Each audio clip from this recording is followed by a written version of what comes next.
దేవరాగం జ్ఞానయోగం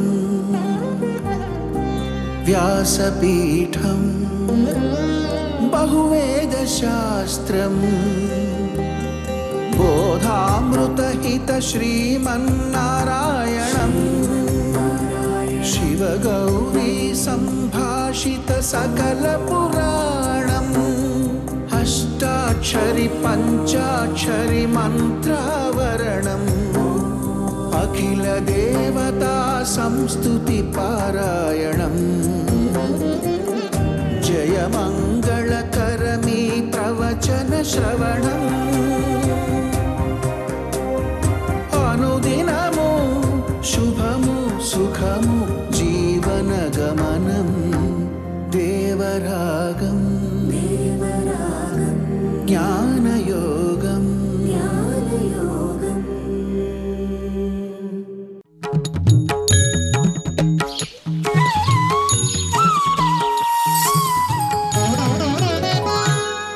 ఆపదామపహర్తారం దాతారం సర్వసంపదాం లోకాభిరామం శ్రీరామం భూయో భూయో నమామ్యహం.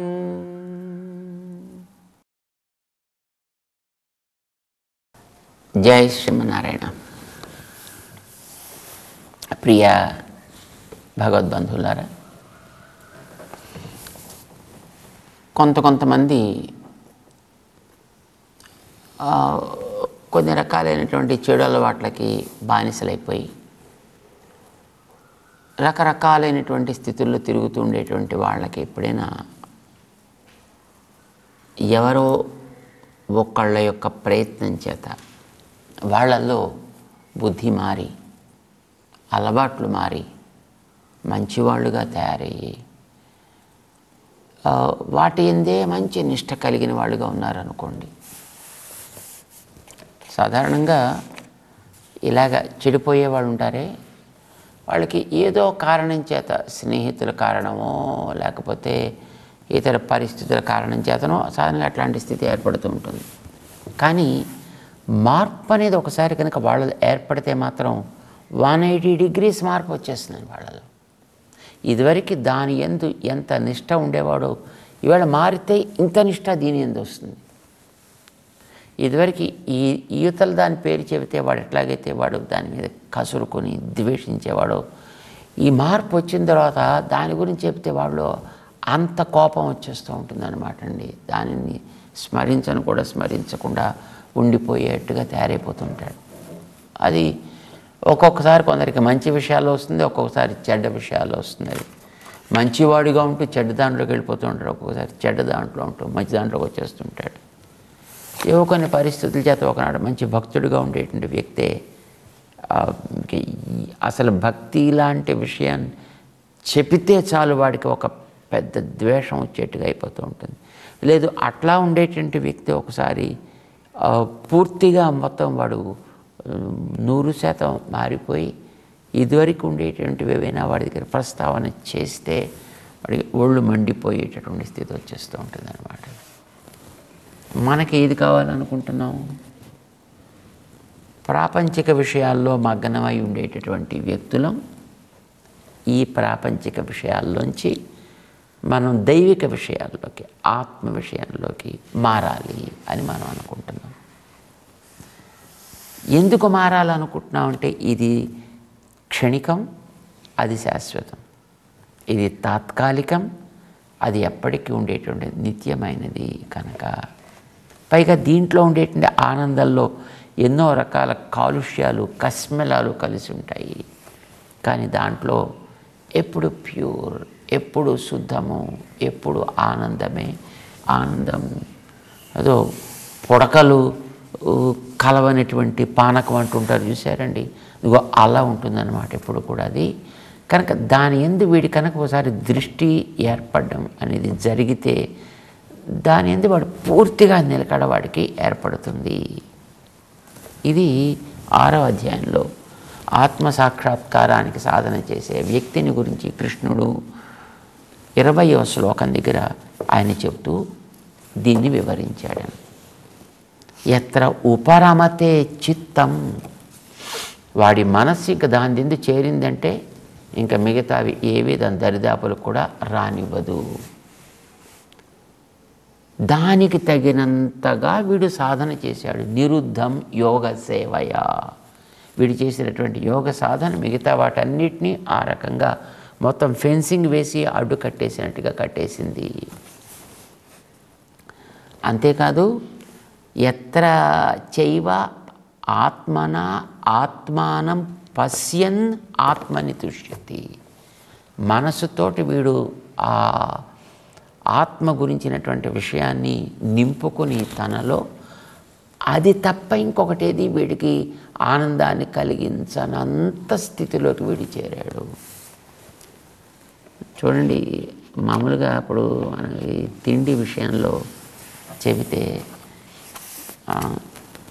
ఎవరికైనా ఒకడికి ఇదివరకు బాగా మంచి ఉప్పు, కారం, పులుపు ఇవన్నీ బాగా ఇష్టం ఉన్నాయనుకోండి ఒకడికి, వాటి వల్ల ఆరోగ్యం చెడిపోయిందని అనుకోండి.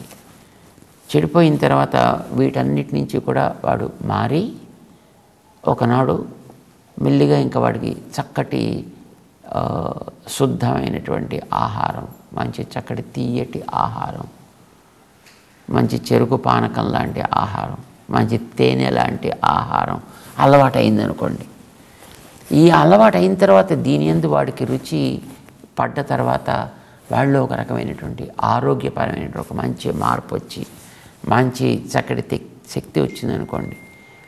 ఇదివరకు వీడికి వాటి ఎందు రుచి ఉన్నా అలవాటు ఉన్నా ఇప్పుడు అలాంటి తగిలితే మళ్ళీ ఇంత ఆరోగ్యం చెడిపోయి దానివల్ల మళ్ళీ రకరకాల రిపర్కషన్స్ వస్తున్నాయని అనుకోండి.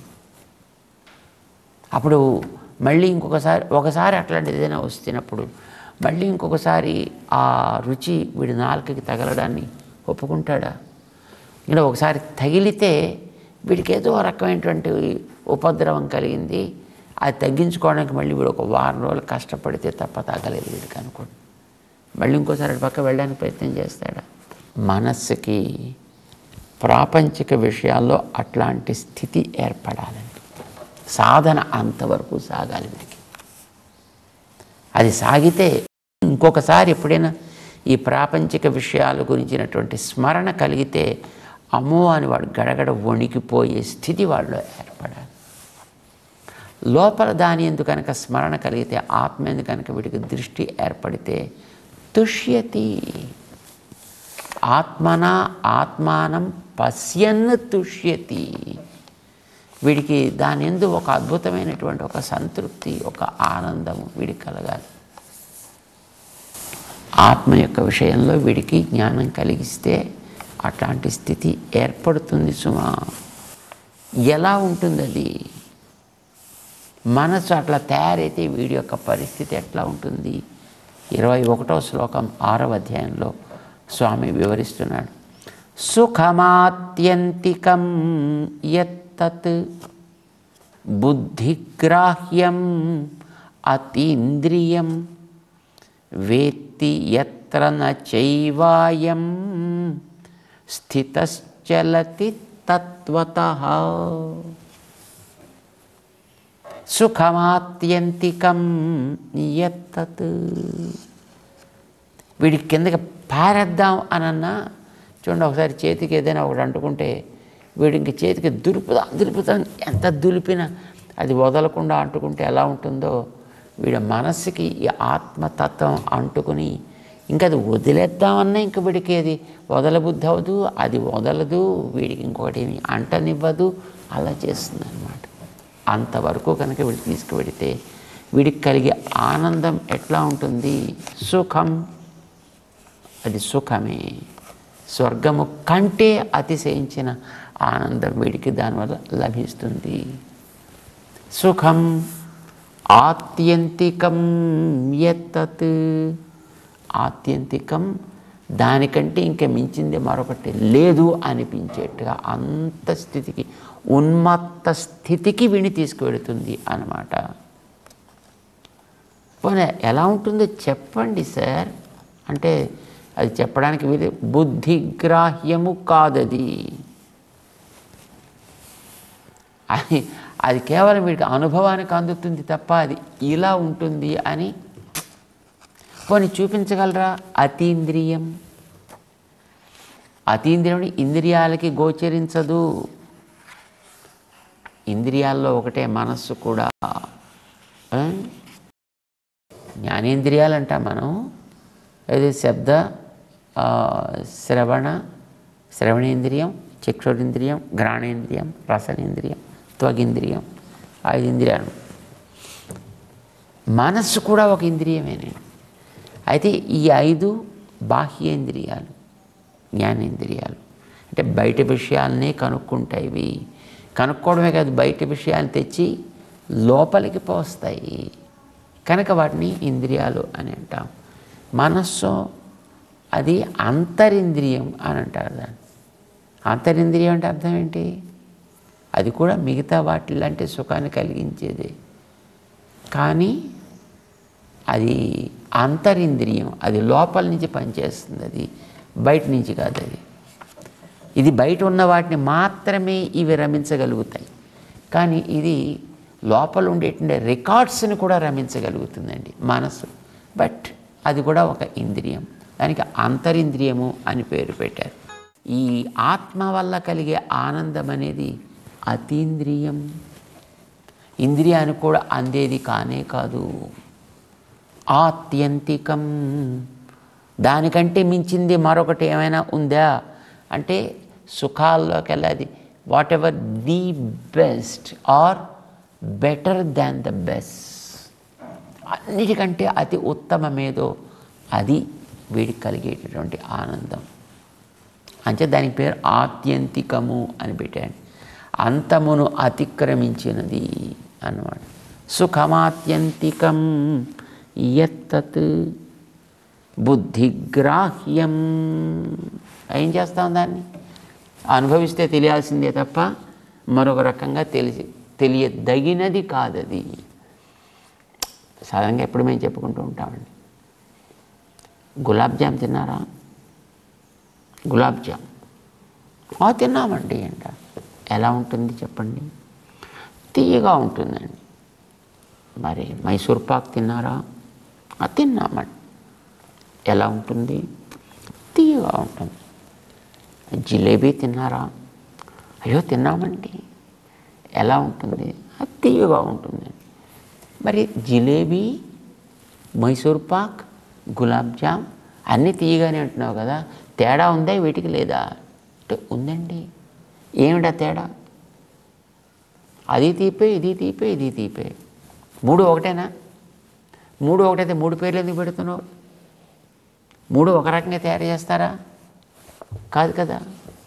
3 ఒకే పద్ధతితో తయారవుతాయా? కావు కదా. మరి 3 తీపేనా? తీపే. ఇంకా చాలా ఉన్నాయి ఇలాంటివి. మరి అవన్నీ తీపే అయితే తేడా ఏంటయ్యా వాటికి చెప్పండి. అంటే ఇంకో మీరు 2 పట్టుకొస్తే ఒక్కొక్కటేనే అప్పుడు అంటే సరే పట్టుకొస్తే ఏం చెప్తావు? నోట్లో వేసుకు చూడడమే తప్ప దాన్ని ఏం చెప్పగలుగుతాం దాన్ని? అది బుద్ధిగ్రాహ్యం, అతీంద్రియం. ఇలా అని మనం డిస్క్రైబ్ చేయడానికి వీలయ్యేది కాదు. అది కాదు అనుభవయోగ్యం, అనుభవైక యోగ్యము. అనుభవించి మాత్రమే చెప్పాల్సిందే తప్ప మరొక రకంగా తెలిసేదైతే కానే కాదు. ఎందుకంటే మనసుకు కనిపించదు, ఇంద్రియాలకు కనిపించదు, కేవలం అనుభవానికి మాత్రమే గోచరిస్తుంటుంది తప్ప మరొక రకంగా ఉండదు. ఆకాశం ఎంత పెద్దదండి? ఆకాశం ఎంత పెద్దది? చాలా పెద్దదండి. ఎంత పెద్దదండి? చాలా అంటే చెప్పండి. అంటే మా గది అంత పెద్దదా? మా తోట అంత పెద్దదా? మా ఊరంత పెద్దదా? మా ప్లే గ్రౌండ్ అంత పెద్దదా? అంటే ఏం చెప్తాను ఎంత పెద్దది అంటే. సముద్రపు కప్ప నూతిలోకి వచ్చింది అండి ఒకసారి. నూతిలో కప్పని అడిగిందిట, ఏమోయ్ నువ్వు ఇక్కడ ఉండి ఎప్పుడైనా సముద్రం చూసావా? చూడలే. ఎంత ఉంటుంది అది? చాలా పెద్దది. చాలా పెద్దదంటే మా నూతి కంటే పెద్దదా అంటే చాలా పెద్దదయా. అంటే దాంట్లో ఈ చివరి నుంచి ఆ చివరి దాకా ఈదొచ్చినా దాని నూతిలో ఉండేది ఈ చివరి నుంచి ఆ చివరి దాకా ఈదింది, ఆ చివరి నుంచి ఈ చివరి దాకా. సముద్రం ఇంత ఉంటుందా? ఇంతలా ఈదొచ్చినా అంటే దానికి ఏం చెప్తుంది? దానికి ఇంత అని ఎలా చెప్తాను దానికి? దీన్ని తీసుకెళ్ళి శుభ్రంగా సముద్రంలో బారేసి ఈదవా ఇప్పుడు అని చెప్పాలి. అది అనుభవైక వేద్యం. అది మాటలకు అందేది కాదు, చేతలకు అందేది కాదు, ఊహకి కూడా అందేది కాదు. భగవంతుడి ఆనందం అనే గుణాన్ని గురించి వేదం చెప్పిందండి అలాగా అద్భుతంగా. యతో వాచో నివర్తంతే అప్రాప్య మనసా సహా. అది మనసుతో కూడా ఏ ఇంద్రియాలు దాని గురించి చెప్పడానికి సమర్థమైనవి కానే కావు. ఒక గుణాన్ని తీసుకుని అది ట్రై చేసింది. దేని గుణాన్ని తీసుకుని? ఆనందం అనేటువంటి గుణాన్ని గురించి అది ట్రై చేసిందండి. ఎంతది అంటే ఎంతని చెప్తాం? అది ఎలా అని చెప్తాం దాన్ని? ఆనందానికి ఎక్కడైనా ఒక కొలమానం ఇవ్వాలి కదా. ఆ కొలమానం ఇచ్చి దాని గురించి అప్పుడు దాని మీద మిగతా చెప్పాలి. సరే నేనైతే నీకు ఒక కొలమానం ఇస్తాను, నీకు తెలిసింది నువ్వు కొలగలిగింది ఏదైనా ఒక కొలమానాన్ని ఇస్తాను అని ఆరంభం చేసింది. ఎక్కడ ఆరంభం చేసింది? మన మనుషులం కదా. మనిషి ఆనందం దగ్గర నుంచి కొలవడం ప్రారంభించింది. మనిషికి ఆనందం అనేది ఎప్పుడు ది బెస్ట్ ఆనందం ఉంటుంది. చిన్న వయసులో పెద్ద బెస్ట్ ఆనందం అనేది ఏం తెలియదండి వాడికి. వాడు పిల్లలతో ఆడుకోవడం, అనబెడితే తినడం, పడుకోవడం, చదువుకోవడం, రాసుకోవడం, కూర్చోవడం, దాంతో కాలం గడిచిపోతుంది. సుమారు 25 ఏళ్ళు వచ్చేంతవరకు కూడా వీడికి ఇదే పని. జ్ఞానాన్ని ఆర్జించడము, వాడికి స్కిల్స్ ఆర్జించడం, దాంతో గడిచిపోతుంది. సుమారు 40 ఏళ్ళు దాటిన తర్వాత ఇంకప్పటికి వయస్సు మళ్ళీ మారే దశలోకి వస్తుంది. అప్పటిదాకా పెరిగే దశలో ఉంటుంది, ఆ తర్వాత తరిగే దశలో ఉంటుంది. ఇంకా తరిగే దశలో ఉండేటప్పుడు వీడికి పెద్ద అంత ఒక్కొక్కటి తరుగుతూ ఉంటుంది కనుక ఒకసారి పళ్ళు ఊడిపోతుంటాయి, కళ్ళు ఊడిపోతుంటాయి, చెవులు ఊడిపోతుంటాయి, కాళ్ళు ఊడిపోతుంటాయి, చేతులు ఉడికిపోతుంటాయి. ఒక్కొక్కటి భాగం క్రమంగా వాడికి ఉడుగుతూ వస్తుంది కనుక వాడికి అది నిజమైన ఆనందం అప్పటికే అనుభవానికి ఉండదు.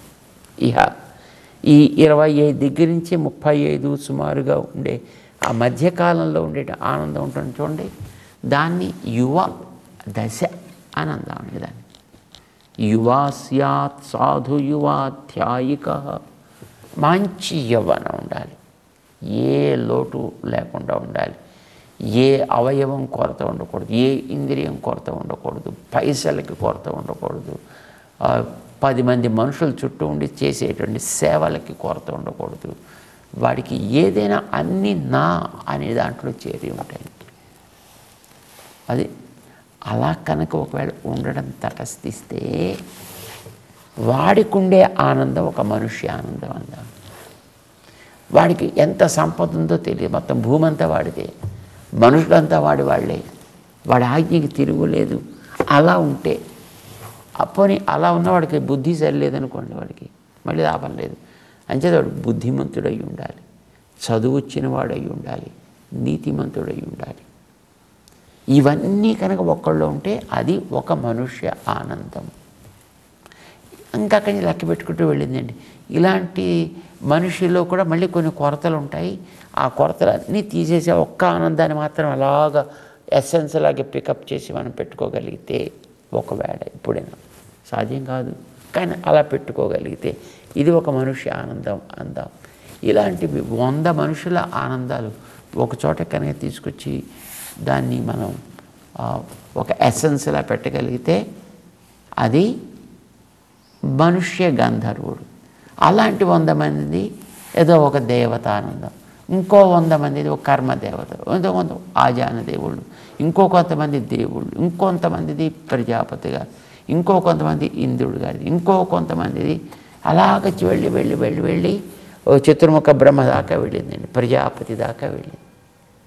ఇలాంటి 100 మందిది భగవదానందం అవుతుందా అని భగవదానందం ఒక పెద్ద హిమాలయ పర్వతం అయితే ఇప్పటిదాకా తను చూసినటువంటి ఈ లెక్కపెట్టిన ఆనందం అంతా కూడా దాని ముందర ఉండే వచ్చిందా ఆవగింజ అంత అయింది. అమ్మో ఇంకా దాన్ని నేను ఎక్కడ చెప్పగలుగుతాను, ఇంత చెప్పడానికే నేను ఇంత క్వాలిఫై చేయవలసి వచ్చింది. మొత్తం ఉన్నవన్నీ నాకు తెలిసినవని మొత్తం పట్టుకొచ్చి నేను దీంట్లో క్వాలిఫై చేసేసా. ఇంకా నాకు చెప్పడానికి ఏమీ లేవు, ఇంకా నాకు ఎక్కడానికి కూడా సాధనాలు లేవు. ఏం చేయాలి ఇంకా నేను? వెనుతిరగడం తప్ప. యతో వాచో నివర్తంతే, మనస్సు మాట కూడా వెనుతిరిగాయి అని భగవంతుడికి సంబంధించిన ఒక ఆనందాన్ని గురించిన వివరణ అక్కడ వేదం ఇచ్చింది. ఆత్మ గురించి కూడా అంతే. ఎందుకంటే ఆత్మ కూడా ఆనందమయము. దీని గురించి కూడా మనకి ఒకనాడు కనుక లోపల గోచరిస్తే అది ఇలాంటిది అలాంటిది అని మనకి చెప్పడానికి అది బుద్ధి గ్రాహ్యమే తప్ప, ఎవడి బుద్ధికి వాడికి లిమిటెడ్గా తెలియవలసిందే తప్ప అందరికీ కామన్గా అనేటటువంటిది లాభం లేదు.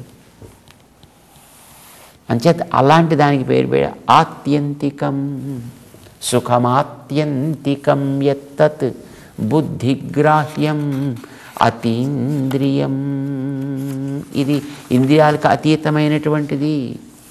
వేత్తి యత్ర నచైవాయం స్థితః చలతి తత్వతః. తత్వతః స్థితః, వాస్తవంగా కనుక వీడు దాంట్లో కనుక నిలకడగా ఉండగలిగితే అయం న చలతి, దాంట్లో నుంచి ఇంక వీడు కదలనే కదలడు.